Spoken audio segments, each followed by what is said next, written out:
David, we're going to machine gun you some questions. So Thank you very much. quick fire from me, quick response from you. Here's an interesting one from Richard Watkins, which should be simple to answer. I'm just going to give it a bit of a prelude. PopCon hasn't published much. We've gone around talking a lot, and that might be partly because I got a bit tired of producing several 100,000 words a year at the IEA, and I thought talking was probably more valuable pound for pound than writing. Nevertheless, Richard Watkins asks, will the Starkey Thesis be published as a book? Yes. In fact, like you, I like talking too, and indeed, I've got a dangerous fluency. One of the reasons that I don't have as huge a pile of academic work as I should is that I can extemporize lectures. So most academics publish their lectures and call them books. But anyway, from the end of March, as you know, Mark, but we can now say it publicly, I am going temporarily to cease the task of touring and evangelizing, and instead I'm going to settle down and write the Gospels. So I shall be working, first it will be on Substack, and then it will turn into a proper publication on all of these ideas. And that should be available, we hope, sometime towards the end of next year or the beginning of the year following. But what it will happen, the sections will publish on Substack starting in April. So we can watch each episode and then buy the DVD box set. Yeah, perfect.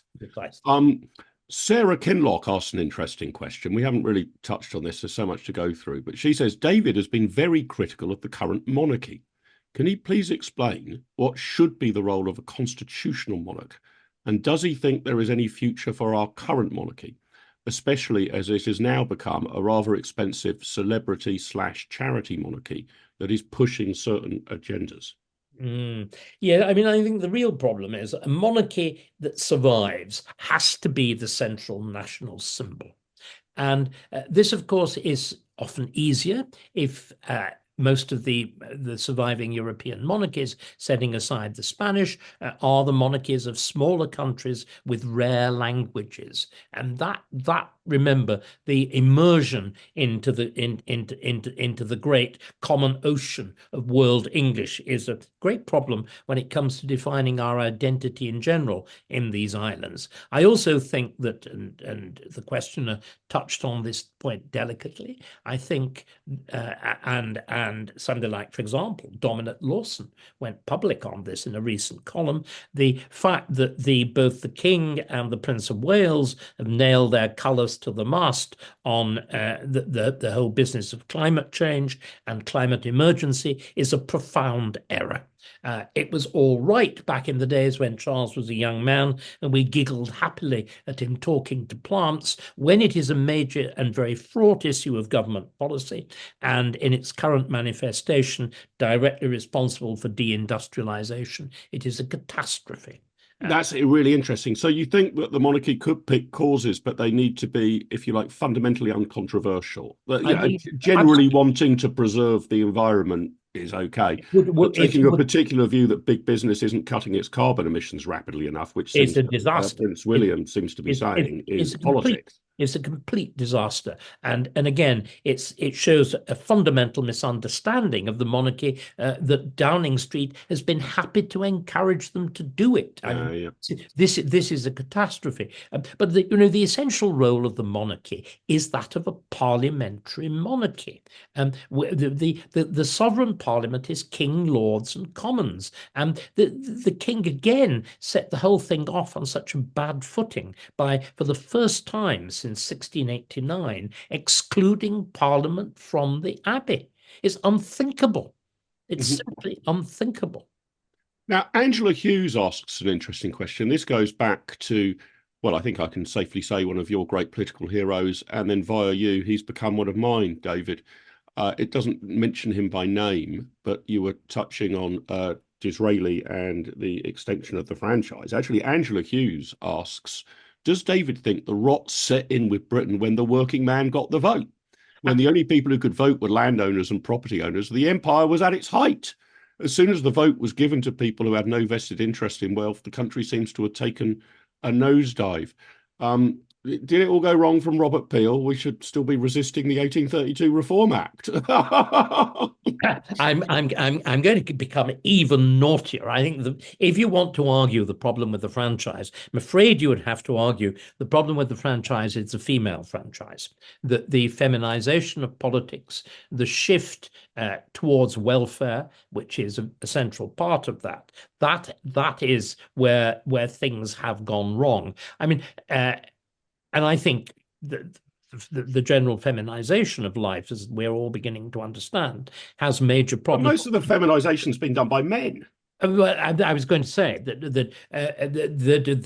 but we what we need to start doing, Mark, is to recognize the necessity of some welfare, the necessity of some moderation of aggressive masculinity and so on, but equally to stop being carried away on these great waves that we swing wildly towards extremes. I mean, we need an urgent revival.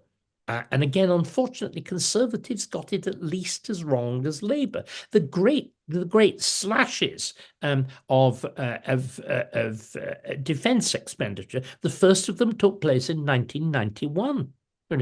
Yeah. And this is the catastrophe, as we're seeing. The reason that we sit impotently by whilst what is happening in the Ukraine happens in the Ukraine is because we took these decisions, and they were We made. decided to spend money on welfare, not We defence. decided to And then spend we're money on surprised welfare. we don't have a big seat round the table when it comes to a defence matter. Precisely. But the worst thing is that we let justice, the fundamental purpose of the state is to do with the monopoly of force. That's to say, you have to be able to protect your people from the outside, and you'll be able to withstand the criminal and the violent from within inside. And what we've done with the state, and again, a terribly important role in all of this played by the idiotic policies of George Osborne, is we've let both justice, criminal justice, the actual administration of the law, of prisons, of the probation service, rot in a fashion which is disgraceful. And we've done exactly the same with the ability to defend our frontiers. And another thing, Mark, which I think is hugely important, we've let the whole public sphere deteriorate. You look at the dignity of Victorian public buildings. Mm-hmm. I remember vividly your description of when you were at court recently, of the sordidness of the whole thing, of the fact it was run down and tatty and coffee stained and shabby and bits of sellotape stuck everywhere. Just to assure the audience, I was acquitted of all crimes. I shan't go into detail and say you emerged with a very large smile on your face. No, but you're right. It is shocking. There doesn't seem to be any majesty anymore. That's right. And you cannot have justice without majesty. A state, the very term majesty wasn't originally, remember, Mark, it wasn't originally a term for monarchs. It was the majesty of the European, of the Roman people, the majestas of the Roman people. It was their collective sense of themselves, and a public face of the state that is tatty, run down, constipatedly horrible. It commands no respect. But you see, that is all part of the extent to which I think we have lost self-respect. Yeah, I agree with that. Now, next question. There's several people, so we're amalgamating them together, but it's on the same theme. And again, if you don't mind, David, I'm going to have a little bit of a preamble. When I was at the IEA, I rather liked the fact that we would be written up in the national newspapers as the hugely influential IEA, the most powerful think tank, and therefore lots of people got their knickers in the twist. Oh, mysteries, dark mysteries. Yeah, and then lots of people got worried about. The truth of the matter was, if we were that influential, why didn't the Conservative government do anything I was advising them on? I mean, typically did the exact opposite. But anyway, I was happy to go along with that myth. And one is emerging now a little bit about the Fabian Society, I guess. Joan Bucket, Craig Southern, Jeff Mitchell are all interested in your view on the impact of Fabianism on Labour and how we can defeat that in civil society. Now, none of Joan, Craig, or Jeff have suggested any grand conspiracy here, and I, for obvious reasons, given my antecedents, rather admire think tanks that are able to change opinion. And PopCon has been set up to try and change opinion. I want us to be influential, but on the battle of ideas, there, the Fabian Society seems to have been alighted upon as somehow the slow but steady intellectual guiding light of the present day left, I guess. I mean, I think in the immediate situation, it's the Resolution Foundation who have basically now run the OPR and the economy, from what I can gather.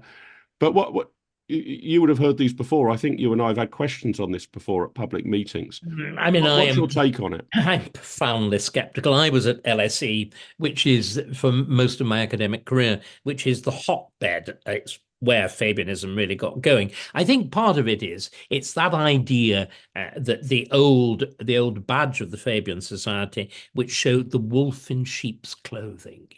It's that idea of doing it a little bit in the dark. I think what's really important, what is the real influence of LSE? What is the real influence of the left? Why has it been so destructive? Well, one of the reasons I think is and this is more your area than mine, Mark, it is the sheer inanity of left-wing economics, especially in the form they assume nowadays, in the idea of the magic money tree and all the rest of it. The insanity of what Rachel Reeves is trying to do, bringing about growth by talking about it, whilst you hugely increase taxes and regulation at the same time. We know it will not work and it cannot work. But what I think is the thing that has been supremely destructive about LSE, and I say that despite having had some very happy years there and many friends there. It was associated with Sidney Webb in particular and his wife Beatrice, which is the idea that all government should be by bureaucracy, that the state should do everything. And this is what they've succeeded in. That whole pattern that Edmund Burke talked about, that is the foundation of the old freedom of Britain and England, that multitude of overlapping bodies, some of them local, some of them national, some of them religious, some of them charitable, some of them this, that, the other, has vanished. And is effectively, you've created this huge, sprawling, bureaucratic monster of the state that does everything and does it badly. Is parasitic on broader society and inhibits freedom, self-government and autonomy. That's the problem. And really interesting. The person who understood that right from the beginning, the only public figure the most eminent public figure who passionately opposes the creation of the modern civil service, the Northcote Trevelyan reforms, is Disraeli. Disraeli, with his completely extraordinary range of reading and whatever, immediately says what it will do is we will go the way, and he actually gives the examples. We'll go the way of Ming China. We will go the way of ancient Egypt. We will fossilize with the suppressing embrace of a bureaucracy. Now, I wanted to ask you a bit, and then I'm going to seed in some questions because they're on a very specific topic. But you and I, David, are members of the Conservative Party. But at some point, some sort of electoral vehicle is going to need to win an election, and then it need to implement this. And on that matter, I'm basically agnostic, right? I do not have a loyalty to the Conservative Party that is akin to the loyalty to my football team. If Southampton go down to Beezer Homes League Division 7, I will still be a season ticket holder. If the Conservatives go down to the electoral equivalent of Beezer Homes Division 7, I'm not particularly interested. So some people are in the Conservative Party. It's their social network and the rest of it. And that's fine. I kind of admire that, or at least I understand it.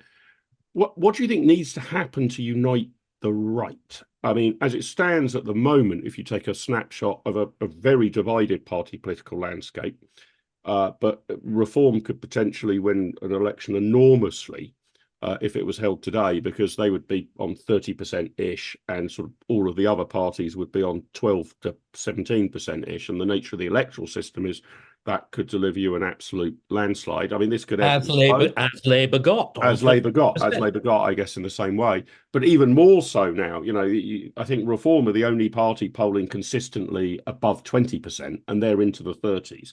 And in first past the post, it's the gap that matters. So I quite understand for those reformers on the call, or indeed in the mind of Nigel Farage, sort of, why should I worry about anything? We're growing and heading towards victory. Let's just stick with the strategy we've got. The Conservatives at the moment don't seem to be able to fight their way out of a paper bag, at least in terms of making impact on the electorate. What's your thought on how these ideas need to coalesce into an electoral vehicle that wins an election? So we start with the ideas, your thesis, and me and others trying to, win the battle of ideas. Next thing you need is an electoral vehicle to win an election. Third thing you need is the competent governance when you have won that election. What's your present take on the electoral vehicle and where we find ourselves? And, Martin Bristow again says, does David think that a Reform Tory party merger is essential given the unpopularity of the Conservatives resulting from 14 very wasted years?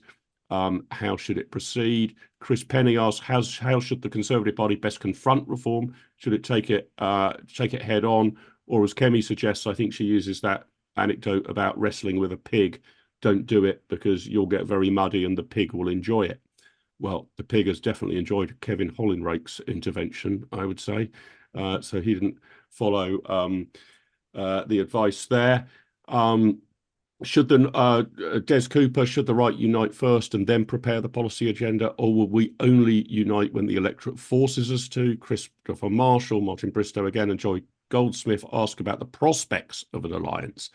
Joy specifically wants to know how the current leadership of both parties could be convinced for the need of unity on the right of centre of British politics.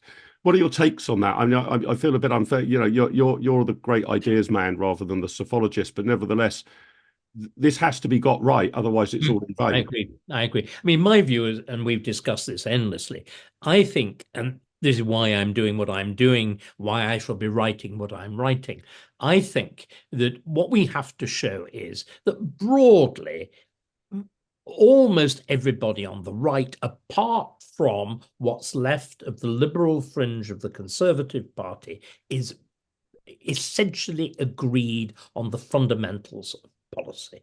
This seems to me, in other words, I think that what you need is, traditionally you wanted an agreement of men before measures. I think in fact we need an agreement on measures, and then maybe the irreconcilable personal differences will cease to be quite so irreconcilable. That's the way round I think it should go.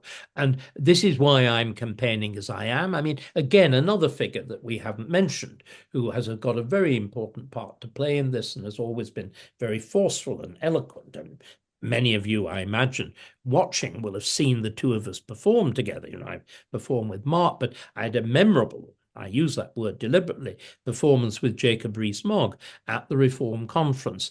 And Jacob has been one of those who's always been clear about the need for the reuniting of the right and what's going to happen. And this is no news to you, Mark. Jacob and I will actually be doing a regular podcast, which will explore and with his experience of on-ground politics and actual real electoral politics, such as I haven't had directly, this idea of the reuniting of the right, above all through policy. That's what we'll be trying to do. And I think that this again is something which, everybody involved and everybody listening to this. I mean, I understand why a lot of people in Reform feel as bitter as they do. I understand why quite a lot of people who've still survived in the Conservative Party feel as bitter as they do. The betrayal has been very serious and profoundly damaging to the nation. But we will make it worse if we persist with the bitterness. And this is sectarian folly. We have real enemies. Real enemies. And they're not just our enemies, they're enemies of our country and everything that's valuable in our civilization. We are fools, and worse than fools, if we spend time fighting ourselves.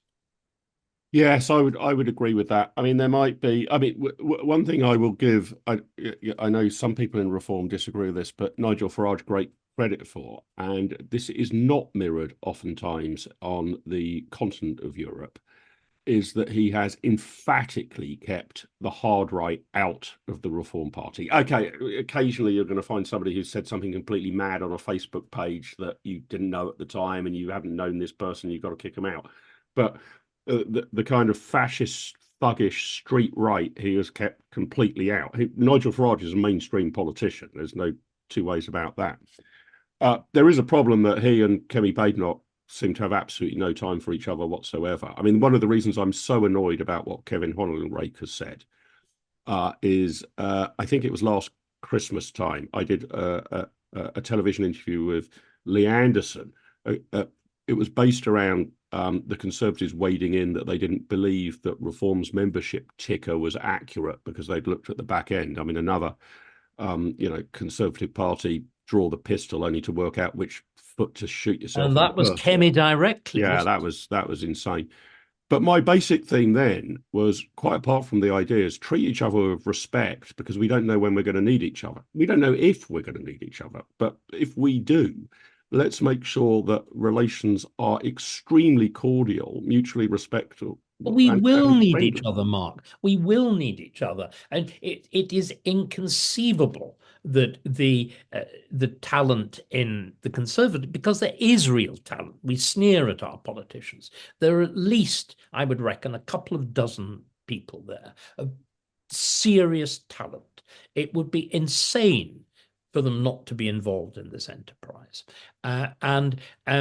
We, again, the sheer destructiveness of the path down which we are going, there is equally, of course, a need for a clear out. I mean, you and I have talked about this. There are Conservative MPs, there are individuals in the machine of the Conservative Party who should not be there. That has to be said. And it is profound folly that they remain and that they're encouraged to remain. But that is not true. I mean, again, of the bulk. I mean, let me give you another example. I mean, you may have, well, you've seen me do it when I've been touring around. One of the questions I often ask at a reform association, how many, I make the confession, we both make the confession, we remain members of the Conservative Party. You know, it's like you in Southampton. It's get the boos and the hisses out of the way. Boos and the hisses out of the way first. But then you may remember I've often countered by saying, come on, we be frank, you be frank. How many of you were members of the Conservative Party or voted for it? 80% put their hands up. This at the moment is a fratricidal struggle.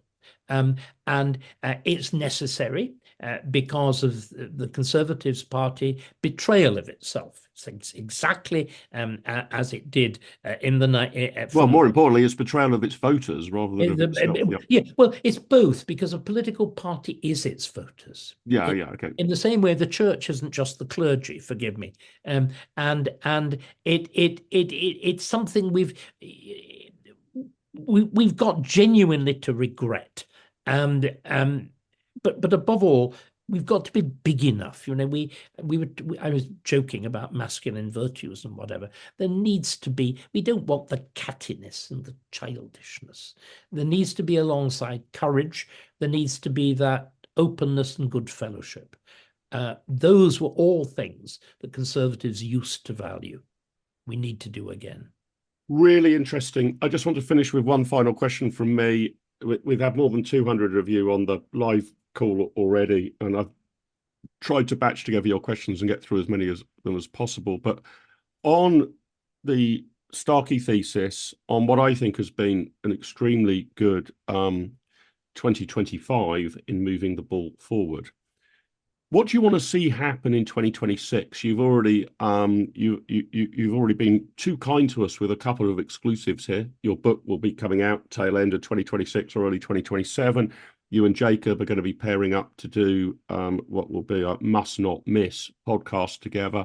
But outside of the actual activities, where do you hope we are this time next year if we repeat this call? How will the ball have moved forward? why we'll be able to look back on this event on the 24th of November 2025 and say, wow, we've managed to get things into a much better place than they were last November or last Christmas. What do we want to happen that would be good,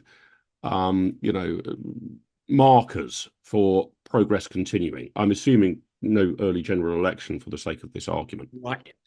I think there are two things which are very clear, and again, were striking also back in the 1970s. What happened from 1975 onwards, there was serious work of preparation. There's got to be that idea of the Great Repeal. Sounds easy, it's not. It will be fought every inch of the way by the whole of that anywhere establishment that we're talking about. So it's got to be legally watertight. It's again exactly the difference between Trump 1 and Trump 2, as everybody will remember those extraordinary scenes immediately after Trump's inauguration when he goes to the Oval Office. He's got that great pile of executive orders, the pen, the television cameras pointing straight at it, and that Thomas Cromwell figure of Stephen Miller, the deputy chief of staff behind. Who's drafted all of these orders, basically. We need that. We need the equivalent within our constitution of that activity. But the other thing is, we need, and we referred to this, we've got to begin the process of recapturing language. We were talking about Brexit. We need the equivalent of the Vote Leave campaign.